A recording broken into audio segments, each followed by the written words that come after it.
Have you ever had a threesome? Just one?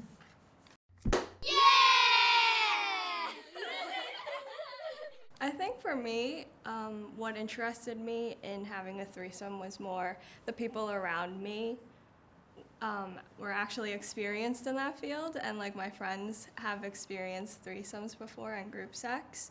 So I was like, hey, I'm down.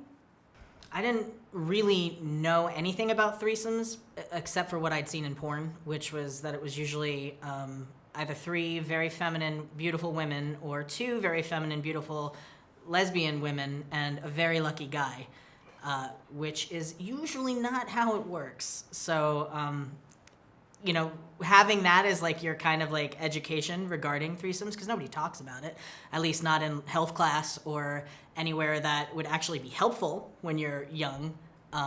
You know, that you kind of get this misconception about how it actually could be. Like my answer's always going to be the same. It's all about comfort and having fun. And I don't know, for me personally, it was a little less intimate, but still, I had an okay time.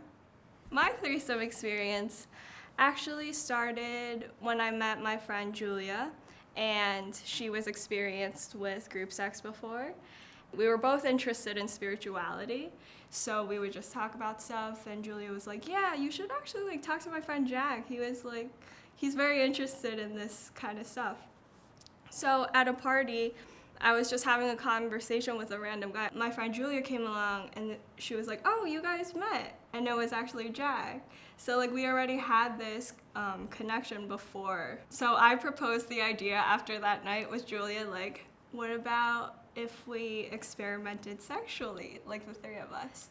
And she was like, oh, I didn't know you were that type of girl. And she was like very excited. And she was just like, hey, Jack, just come over one day, like by yourself. And then that's where it all happened. My first experience was I was living abroad in Costa Rica, and I had a good friend who had a girlfriend, and we had all sort of talked about it. And there was one night that we had a hotel room, and we were like, "This is it. This is when it's gonna happen." And things didn't go quite as expected. We only had 1 condom. So it was a situation where we were trying to figure out what to do, and then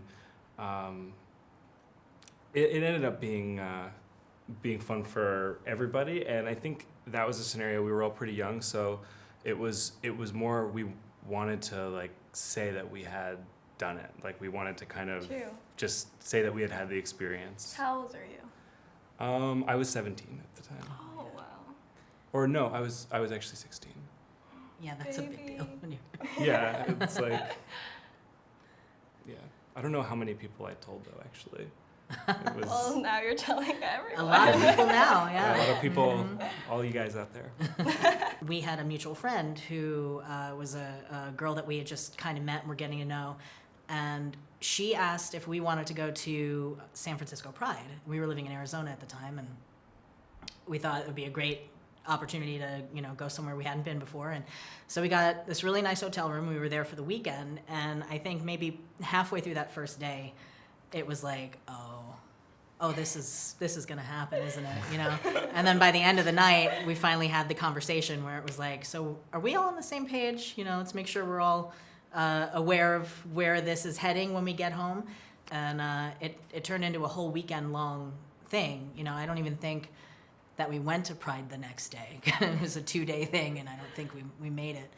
I will tend to always say I think sex is better with just one other person. It's complicated enough already, communicating what you want and like figuring out how to fulfill each other's fantasies, and then you add another person in, and then it's just like the communication has to be like so perfect. Oh, it's got to be for it to be enjoyable for everybody. Mm-hmm. It's got to be on point, because you know feelings can get hurt, and Exactly, it can be it's like dating 2 people. Like, you know, kind of like, why would you want to do that? Yeah, and also like I feel like a lot of people have like fantasies about threesomes, and they think of a specific idea, okay, this is gonna go down, which is why communication is very important, because not everyone's gonna have the same idea.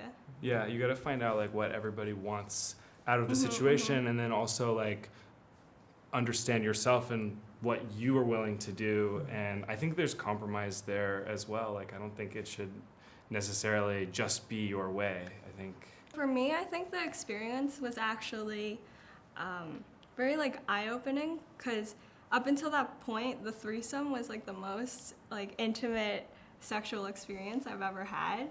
And so I learned a lot about communicating about sex. Like that just opened me up and made me feel very like relaxed. And also it kind of made me understand that, hey, I'm a queer person. Like I'm attracted to both female and male.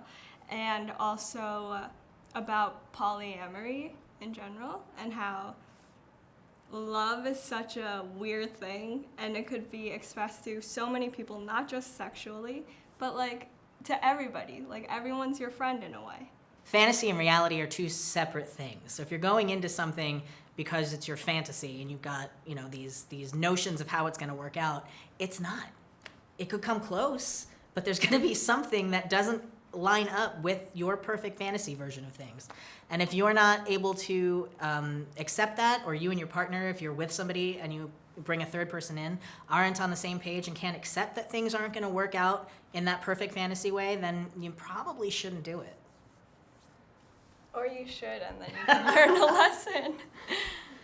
That is the other option.